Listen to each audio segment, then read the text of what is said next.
Watch this.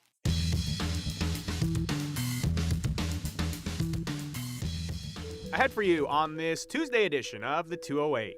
If a tree falls in the woods, does it make a sound even if no one's around to hear it? More importantly, if you're running for a position on the local city council and no one's running against you, is there still an election? Climate activists are demanding an end to new fossil fuel projects, and some are even risking their freedoms for the cause. Yep, we're talking about some jail time. One person who did this in New York City is a member of a local school board. You probably recognize their name. Despite all the invasive species stickers that Idahoans have purchased over the years, well, the invasive quagga mussel has now made its way into Idaho's waters. We'll tell you about the effort to get rid of these pesky little critters. Buckle up, get some coffee, maybe a snack, because we are on the road, a road to the election day 2023. Depending on where you live, there will be very different races on the ballot coming up in a number of weeks. Boise and Meridian, for example, they have mayoral races and city council races to keep an eye on. And in those two cities, the 2023 format will look different because of a newish Idaho law. That law, passed in 2020, it requires cities with populations over 100,000 people to create districts for their city council elections. And before the law, in cities that don't have 100,000, they still go this way, they hold at-large elections, meaning anyone from any area of the city could run for a council spot. But with the new rules comes some new questions. What if only one person runs? Is there still an election? Imagine you're running a track race. You get all amped up to compete, but close to race day, you learn that you're the only person signed up to run.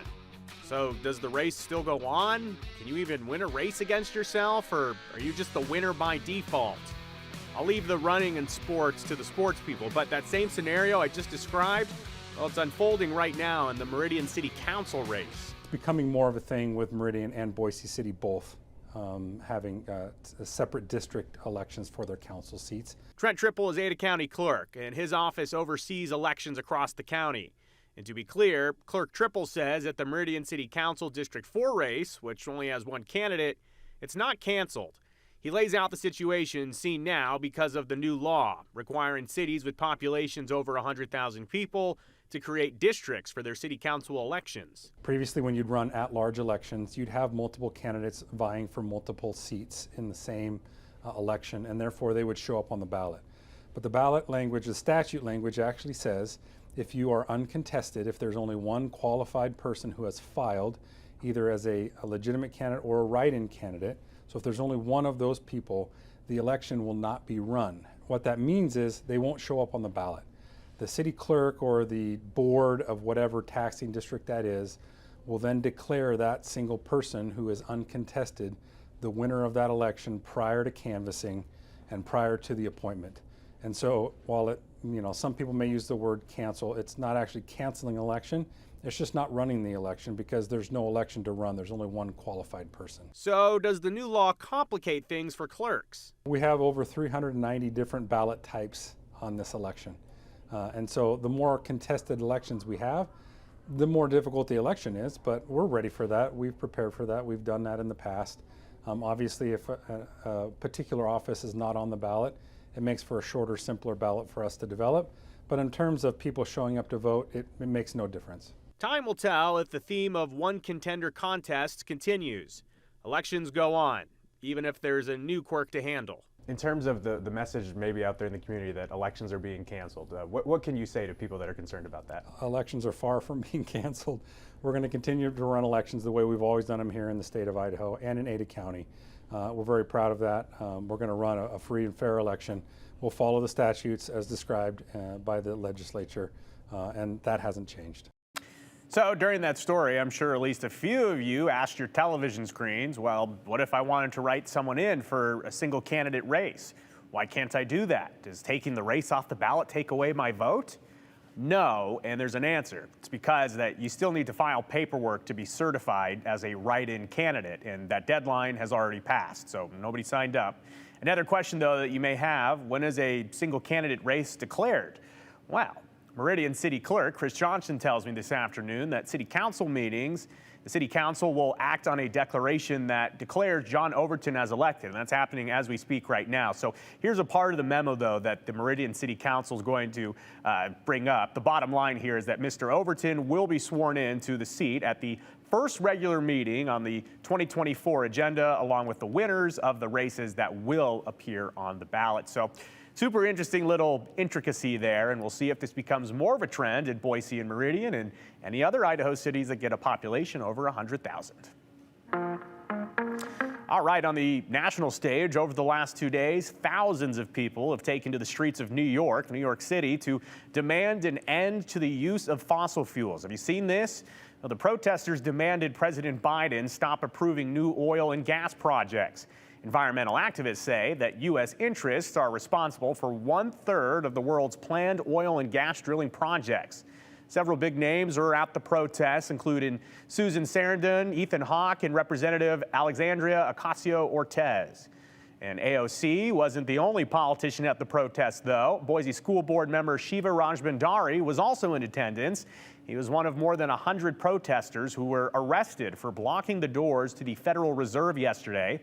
We reached out to Shiva for a comment on his arrest, and he said in part, quote, "On Monday, my friend Ella and I took part in the mass nonviolent civil disobedience at the New York Federal Reserve to demand that President Biden declare a climate emergency and that Chairman Powell regulate big banks' financing of fossil fuels." He goes on to say in an extended statement, quote, "We, along with 147 courageous activists from across the country, were arrested on the infractionary charges of obstructing pedestrian traffic and refusing to disperse after a lawful order. Meanwhile, the real criminals," Rajbandari writes, "fossil fuel executives and the world leaders who seem to work for them walk free." So the president of the Boise School Board, Dave Wagers, responded to my question in terms of do they have a quote or a statement or concerns about the arrest of Rajbandari. He says in a statement, quote, "Trustee Shiva Rajbandari was duly elected by the voters of the Boise School District area, and we, as trustees, hold no authority over another trustee. The Boise School District Board of Trustees remain committed to keeping our focus on our students, our families, our teachers, our community, and the many Boise School District programs that contribute to educating our students today for a better tomorrow." Well, the model is simple. Strength in numbers. Labor unions in America date back their roots to the 18th century, predated just barely by a 1768 Taylor strike in New York City over wage reduction, and that model, too, hasn't changed either. Last week, the United Automobile Workers walked out of their big three Detroit car companies. That's GMC, Ford, and Stellantis, the parent company of Jeep and Chrysler. And the union wants wage increases, more time off, better requirements, better retirements, and more. The strike is on day 5 now, where 13,000 auto workers are leaving 3 factories completely empty, meaning they're not making new car parts, which is a problem considering that mechanics across the country have fought a car part shortage since the days of COVID. But they add this, could only make it worse. Here's Andrew Bartline. Inside a State Street-based body shop runs a well-oiled machine. Hard at work, but always watching the clock.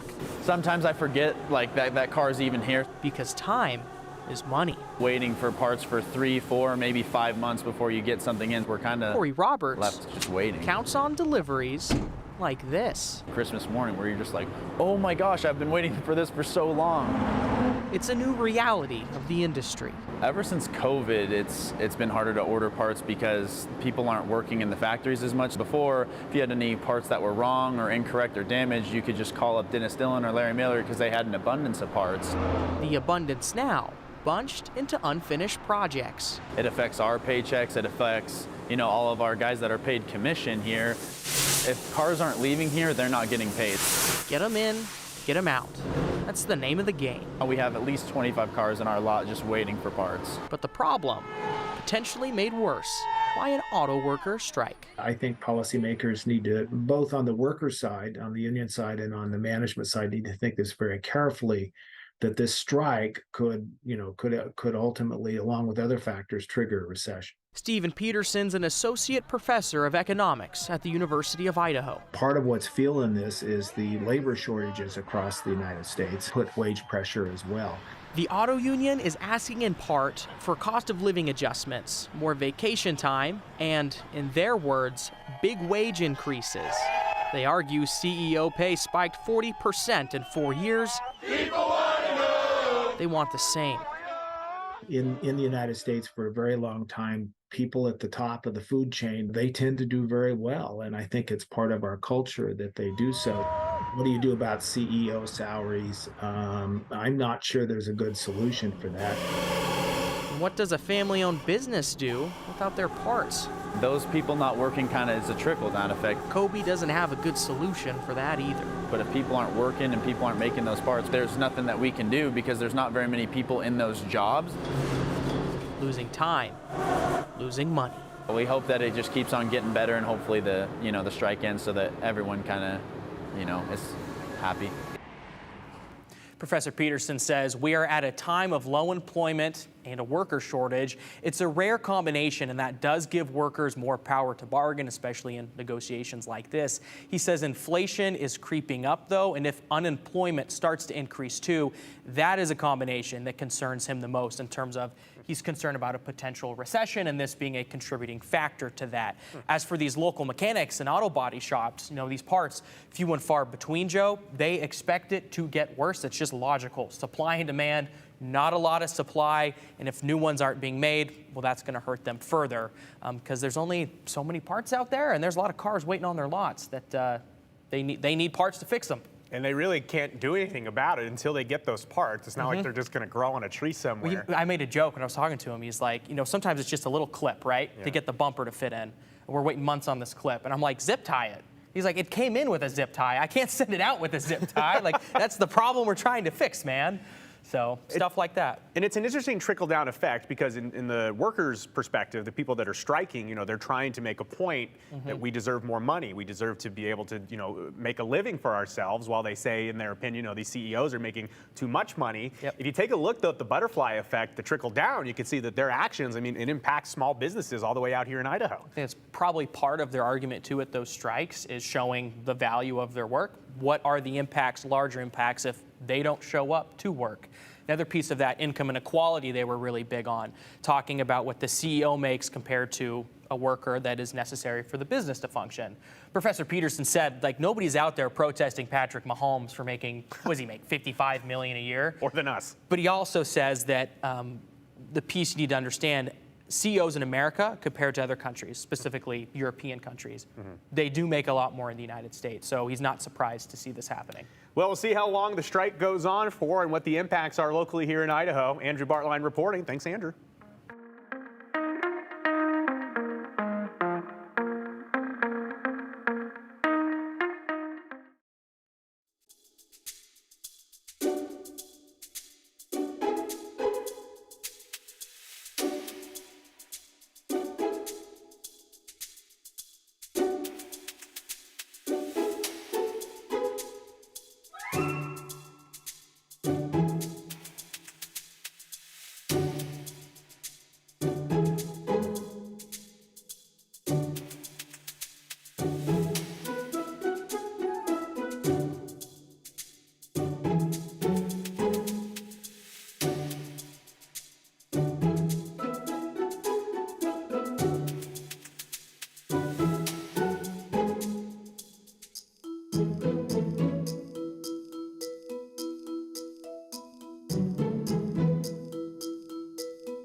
About 15 years ago, the Idaho Department of Agriculture created the Invasive Species Sticker Program. Have you heard of it?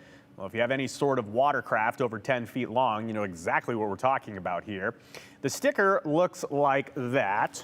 And you put it on your boat before you can take it into Idaho waters. And the idea behind the sticker is to fund the prevention of invasive aquatic species within the state.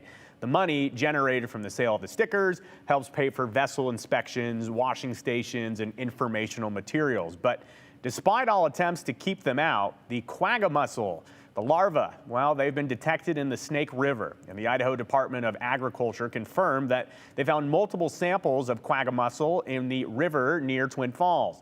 And News Channel 7's Jude Binkley was at the stretch of river, and he brings us some really crucial info about this invasive species. Joe, we're at Centennial Waterfront Park, and the quagga mussels that were found in the waters here are veligers, or the larval form of the mussels. So they haven't attached to any surface yet, but they were found free floating in the water. Now, the Idaho State Department of Agriculture says the introduction and infestation of quagga mussels poses a huge threat to the state in economics, recreation, and water use. Now, if you're a boater in Idaho, you may have heard of quagga mussels or invasive mussels in general because of invasive species stickers. By law, any boat in Idaho's waters is required to have an invasive species fund sticker. What is that fund used for? Well, the money from those stickers goes to the Department of Ag's Invasive Species Fund. They perform boat inspections, monitor washing stations, and create public resources to educate people about exactly what we're talking about. Just this year, the fund has provided more than 22,000 boat inspections, and they've stopped 14 boats with mussels from entering Idaho's waters. While we're performing inspections on watercraft and things coming into the state, we are also taking samples across the state all the time, and that's how we found the veligers in the Snake River. The Department of Ag has been working to prevent invasive mussels from coming into the state for the past 15 years. Over that time, they've done more than 1 million boat inspections and taken 15,000 water samples. Here's the key for you. This is the first time Idaho is going into a rapid response plan for quagga mussels. The State Department of Agriculture says an established population of quagga mussels could cost the state hundreds of millions of dollars, hundreds of millions.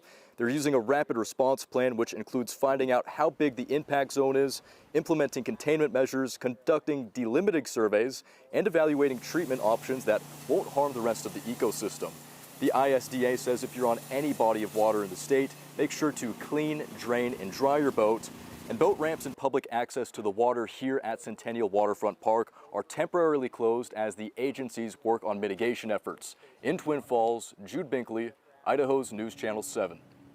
Lieutenant Governor Scott Bedke issued a statement in response to the Department of Agriculture's findings today. He says, quote, "I am disappointed to learn that this invasive species has infiltrated the Snake River. This is a major issue for not just the surrounding area, but the entire state.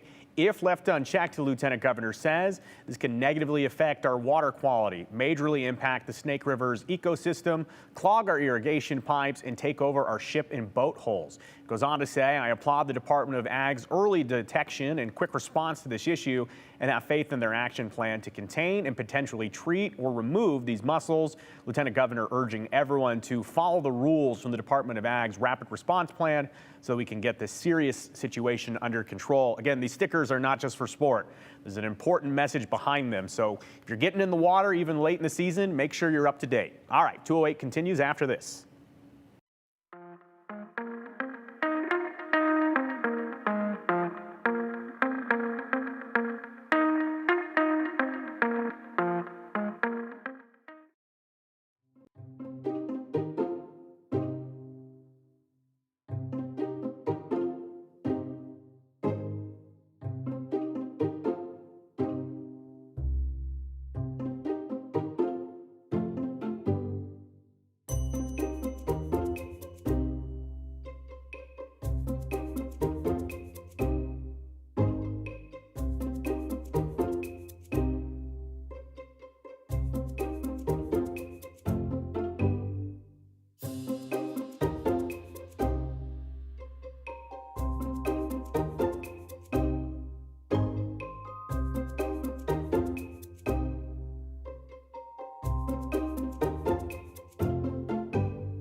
All right, if you've spent any time outdoors today, you know it feels different out there. You can tell we're about to flip the calendar over to fall on Saturday. And ironically, the coolest days that we've seen in months here in the Treasure Valley will be our final 2 days of summer on Thursday and Friday. Noticeable today, though, we're in the mid-70s for the Boise area and in Twin Falls, upper 60s for Sun Valley, low 60s in McCall. At this point yesterday in Boise, we were closer to about 85 degrees. So this is how much cooler we are in temperatures, or in degrees, I should say, across the region, anywhere from 5 to 11 degrees cooler compared to what was a warm Monday. So that summertime warmth is gone for at least several days. Here's a cold front that's tracking across the Gem State right now. It's a very well-defined bands of clouds. You don't have to be much in the way of a meteorologist to identify this particular cold front. We do have some showers and thunderstorms being triggered out ahead of this front, but for the Treasure Valley, those skies will continue to clear from west to east.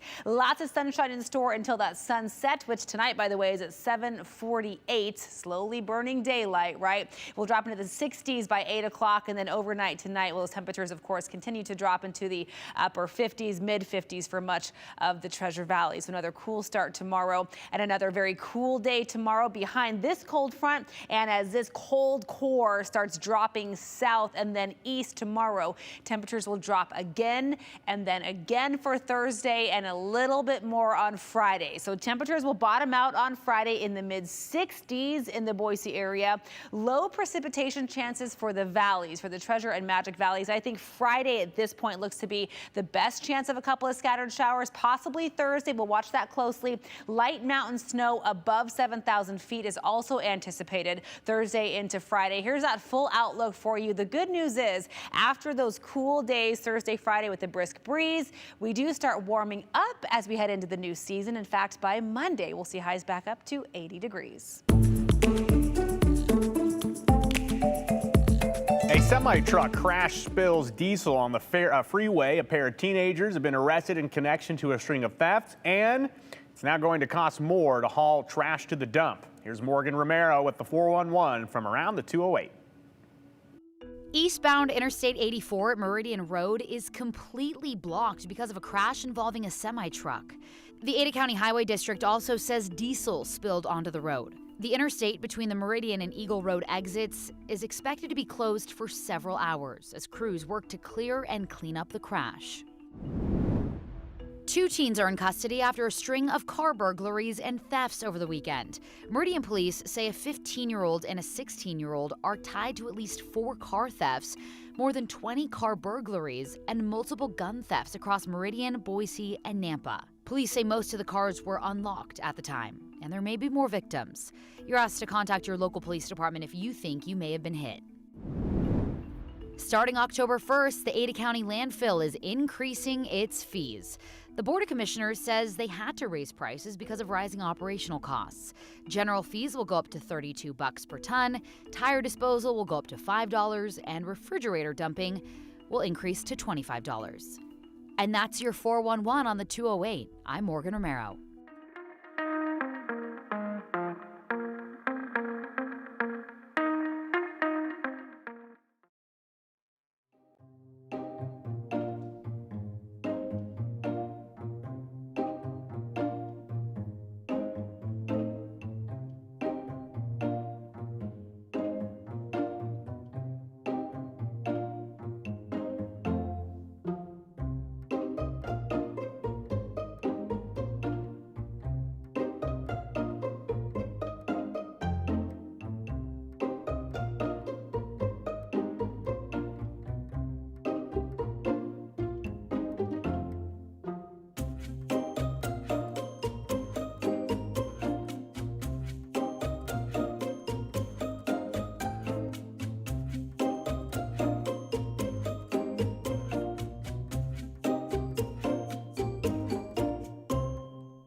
Here we are, the end of the program. Let's get to some of your comments here. Titus in Meridian writes about the UAW strike versus auto parts. Local salvage yards may have your part or parts.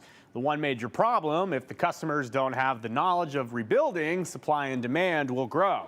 Good point there from Titus on Andrew's story about the auto worker strike. This person says, I don't think that Shiva should remain on the school board and should step down. He no longer lives in Boise during the school year. That is one opinion coming out of Boise. And this person says, good for Shiva R. Fight the power. That is from Sean. So yes. That is the end of our half hour here on the 208. Thank you so much for joining us. I know a common question has been, when is Brian Holmes going to be back?